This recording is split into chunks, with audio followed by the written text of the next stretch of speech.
If you are feeling you are always tired, you are definitely not alone. Turns out lots of adults in the US are feeling fatigued 3 days a week, and nearly 50% of adults have trouble sleeping at night. But here's the thing, it's not always about how much sleep we are getting.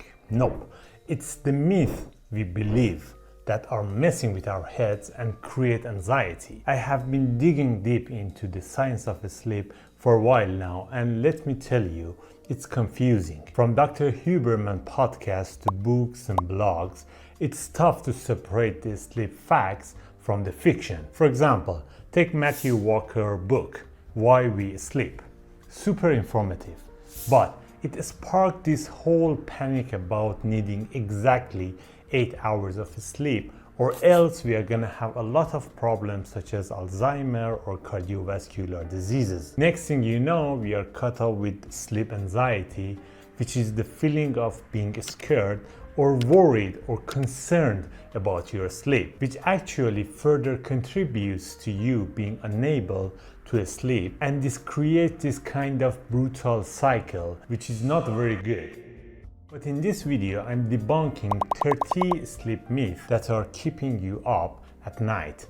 And at the end, I will show you one interesting fact that might be true. So if you have fallen for some of these bedtime myths like I have, then this video should hopefully help you out and help you get a better night's sleep. Let's get started. Myth number 1, it doesn't matter what time of the day you sleep as long as you sleep enough. If you look at our biology, we have inside our brain a clock which is called circadian rhythm. That clock is set to say this is a good time to sleep, and another time it says this is a good time to be out. Sleep is timed, it doesn't just happen. And even if you don't sleep for the whole night, you will be more and more sleepy all night long. But in the morning, you will get a second wind, and that's because the clock says, wake up, time to be up. Doesn't matter that you didn't sleep, it's time to be up. We have gained an incredible ability to not follow that rhythm. The problem is that people think that they can get away with not sleeping during the night. Nurses have been most studied for this, and then firefighters, emergency workers, and shift workers in general. They all pay a price. Evidence showed higher heart diseases, more tendency to gain weight, and a variety of malfunctions and difficulties as time goes on. So yes, you can do it, but it's gonna cost you. While we are on this topic, let's talk about chronotype as well. Ever heard someone says they are morning bird or night owl? That's the chronotype, a fancy way of saying when they naturally feel sleepy or alert. Based on the natural inclination to sleep at a certain time, science can bucket us into different chronotypes. For example, someone who naturally gets up early and finds the morning to be the most productive hour of the day probably has a morning chronotype. And there is a questionnaire for finding your chronotype. I will link down below where you can answer a few questions, and it will help you figure out what your chronotype is. But once you figure this out, then you might want to try as best as you can to organize your activities around that, kind of fitting around your chronotype. Are you a morning person? Get those brainy tasks done early. You're a night owl?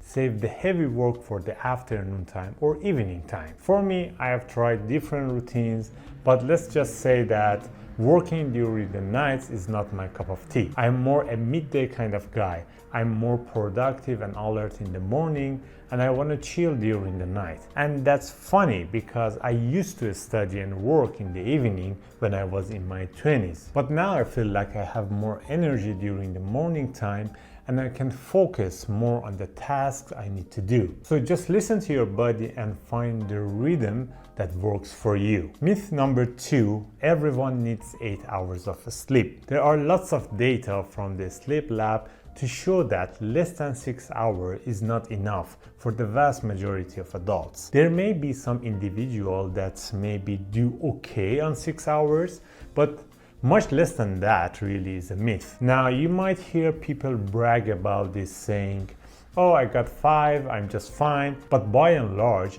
we do see those people likely making up for lost sleep on the weekends or in power naps. So for the vast majority of us, the recommendation is 7 to 8 hours. But rather than overly worrying about the number of hours of sleep that you get, which can give you anxiety, there are a few things that can optimize your sleep. Firstly, you might like to ask yourself, did you wake up naturally in the morning, or did you need an alarm to wake you up? Generally, if you wake up naturally, you have got a pretty reasonable amount of sleep. It could be 6, 7, or 8 hours. You might ask yourself, did it take you a long time to wake up? And did you feel the need for caffeinated drinks when you woke up to help you become more awake? That might be a sign that actually you didn't necessarily get enough sleep. And you can even check out your behavior, like if you find yourself doing stupid things, or being mean or angry, or just being a bit annoying to people around you. It might be actually be because you didn't get enough sleep the night before. Funny fact, there are actual formal studies that have tested how people perform with the lack of sleep and how they think they are performing. And it turns out that we basically are really lousy at saying how sleepy we are. So you feel bad when you haven't had enough sleep, but you have no idea how bad you are, and your performance keeps getting worse the more you don't sleep or restrict your sleep. And you think, okay, I have settled in, I have a little headache and it doesn't really bother me. I'm doing just okay. And what is actually happening is you're performing less and less well on your daily tasks, such as driving. You are falling asleep for 3 or 4 seconds continuously without knowing it. So listen to your body and try to find out how many hours are enough for you, and there is a high chance that is different from mine or your friends. Myth number 3 is we should wake up at the same time every day. Now don't get me wrong, there is some truth about it. As the scientist Russell explained, having a constant wake-up time helps keeps our body internal clock in check. It's like giving in a friendly nudge to stay on track. But here's the thing, life happens. Whether it's a late night party or just one of those mornings where hitting a snooze feels so tempting, our sleep patterns can be as unpredictable as the weather. Plus, our internal clock aren't set in stone. Through life, it can shift and change. Ever wonder why teens seems doing really good in late nights parties or late night activities? Blame it on their evening chronotype. But don't worry, as we get older, most of us transition to more of a morning rhythm. So while sticking to a regular wake-up time is a good idea, don't stress over the occasional deviation. Life is too short to lose sleep over it. Just roll with the punches, listen to your body, and enjoy the ride. Myth number 4 is you should avoid blue lights before sleep. So, where does this come from? Well, blue light is a light that has a short wavelength, and short wavelengths of light generally have more energy. And so scientists have hypothesized that blue light reacts to the eye in some way and makes it harder to fall asleep. But it seems that's a bit of a myth. So the researcher at Harvard University got people to look at a Kindle at its brightest intensity for 4 hours just before bedtime on 5 consecutive nights. And it just statistically delayed sleep onset by 10 minutes. Well, it may be statistically significant, but it's biologically meaningless. So while it might sound fancy worrying about the blue lights before bed, is not that important. But the problem we have is not just blue lights, it's the content we consume before sleep. Reading a book with a Kindle is fine, even with the blue lights, but scrolling on Instagram and Twitter can increase our brain activities, which can affect our sleep. So don't get me wrong, this is not something that I would necessarily recommend. I'm suggesting that Instead of scrolling and increasing your brain activities, do an activity that can calm you and your brain to go to sleep. It doesn't matter if it's involved blue lights or not. By the way, if you're enjoying this myth so far, I would love it if you can hit the like button for the YouTube algorithm. Myth number 5. Sleep apps can help us sleep better. As Russell, the scientist, wisely pointed out in Ali Abdaal podcast, take those sleep apps stats with a bit of pinch of salt. None of these apps are FDA approved or backed by the sleep federations. And let's be real, most of these studies have been done on a handful of college kids in California probably. Hardly a one-size-fits-all solutions. At the end of the day, it's all about tuning into what your body is telling you. Forget the fancy algorithm and focus on the real deal. How did you feel when you wake up? Were you ready to go or hitting a snooze like it's your job? Trust me, those signals are way more legit than any sleep app score. For sure, if you are into optimizing every aspect of your life, go ahead and pick at your sleep stats. But remember, your body knows best. So myth number 6, melatonin and alcohol drinks can help you to sleep better. You might have heard of melatonin. It's a supplement that a bunch of people take. It's really popular in the US and a bunch of people take it and kind of combat jet lag. But also people have started taking melatonin just to help with their sleep. If you have bad sleep, then you can take. Many studies show no effect whatsoever. There is a study that was done in 2007 on autistic children. They found that the children who were taking regular small doses of melatonin every day for 3 months eventually ended up being able to fall asleep 30 minutes sooner. And that's the best study ever undertaken. But a few years later, in 2013, there was a meta-analysis about whether melatonin really helps you fall asleep. And the researchers who did that study found that on average, melatonin reduced your time to fall asleep by about 7 minutes, which is not particularly impressive. Also in 2022, Professor Foster reported that melatonin doesn't actually make that much difference. Maybe it might help with jet lag, but not generally in day-to-day life. This is the same as another myth, which is drinking alcohol before bed will improve your sleep. This is a very common use tactic for people who have trouble sleeping and they have a drink before sleep. It's very much like a sleeping pill, and it will indeed help you get to sleep as long as you don't drink too much. 1 or 2 drinks perhaps. What you do, however, is to disrupt normal sleep. It suppresses REM sleep, which is a normal part of your sleep that comes on a little while after you go to sleep, typically 30 to 60 minutes later. And then when it comes that the alcohol has gotten out of your system, then the REM comes back perhaps at the wrong time and it's maybe too strong and it's disrupting your sleeping. So basically it's not generally recommended that alcohol be used as a sleeping pill. Oh, by the way, if you have gotten to this point of this video, you are probably interested in sleep. And so I would love to hear in the comment section below, what is something that you have tried to improve your sleep and did it work or not? It would be cool to hear some of your tips that actually help you to sleep better. Alright, let's talk about myth number 7. Polyphasic sleep is good for your productivity. The idea is that you sleep multiple times throughout the day. You will sleep for 4 hours and then you will get up and then you will do some work and some stuff and then you will sleep another 4 hours. So back in the day, this whole polyphasic sleep things was all the rage in the biohacking world. And guess what? It's making a bit of comeback.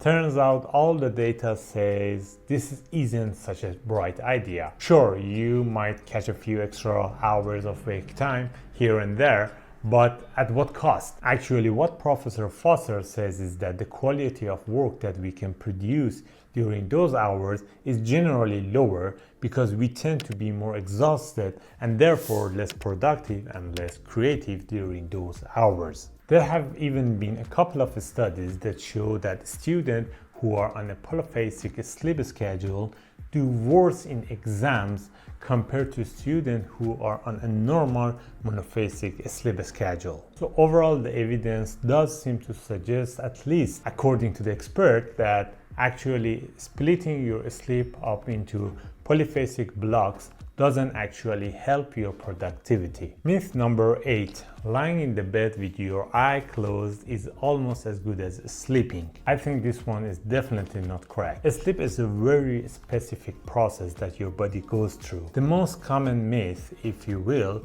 that we got rid of in the scientific field 50 years ago is that sleep was like, taking your car and putting it in the garage and turning off and take the keys and leave it there, and then you come back the next morning and it's parked there. Sleep is not like that at all. Sleep is a very active process. When you go to sleep, you enter one stage. A little while later, you enter another stage, and it gets progressively deeper. You then have the REM sleep, and then you wake up momentarily.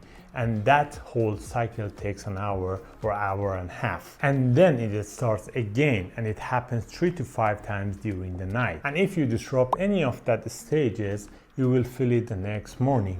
You are not fully rested. Now scientists don't understand how that actually happens or why that happens, but they do know it does happen. So when you are lying in bed, none of that is happening if your eyes are closed and you are not asleep. It's just doesn't count. Also, during sleep, our body is in recovery mode, which in simple word, it repairs itself. So that's why sleep is a very, very active process. Myth number 9. If you can't sleep, you should stay in bed and try to fall back asleep. The general recommendation is that if you can't sleep, you should not stretch it out and stress yourself out by just trying. And there is probably nothing that can prevent sleep, as well as I have to get up early in the morning. I need to get up early in the morning. You can feel your pulse and your blood pressure going up. So what scientists suggest for those who have this problem, which is called insomnia, is exactly the opposite of that. You should try to relax and not worrying about it. Stay in bed for a little while and see what happens. But don't try to go asleep. Just relax. And if you can't relax and if you don't go to sleep, it's probably better to get up and do something else. You don't associate the bed with the stress and anxiety situation. Myth number 10, exercising within 4 hours of bedtime will disrupt your sleep. The general recommendation is that about an hour before sleep, you want to try and avoid active kind of things, and exercise certainly is one of them. On the other hand, some people exercise close to sleep and do very well. So if you are somebody who exercises regularly in the evening and you sleep like a baby and you feel rested in the morning, that's great. Keep doing that. On the other hand, if you haven't been doing it, I probably wouldn't recommend that starting exercising at night. And if you are having trouble with sleep, that's one of the first things doctors look at, obviously after drugs like caffeine, to try and get rid of. Myth number 11, eating food before bed causes nightmares and bad sleep. It's very clear that being uncomfortable during sleep will lead to both bad sleep and waking up and maybe even nightmares. But it doesn't mean that eating food can cause you this uncomfortable situation. There are lots of studies showing that eating food before sleep is not a bad thing, and it might help you sleep better as well. You should find the right amount and the right food. But imagine somebody with irritable bowel syndrome who knows that whenever they eat whatever gluten or some specific food or spicy food, it upsets their stomach when they are awake. Well, guess what? If they eat it before they go to sleep, it will upset their sleep too. So you should avoid the foods that you're sensitive to it before going to sleep. Myth number 12, hitting the snooze is better than getting up. I often hear that people have 2, 3, 4 or 5 alarms set up for waking up in the morning. I do that sometimes too when I have a really important meeting that I need to attend. But it doesn't mean that I keep hitting the snooze when I need to wake up.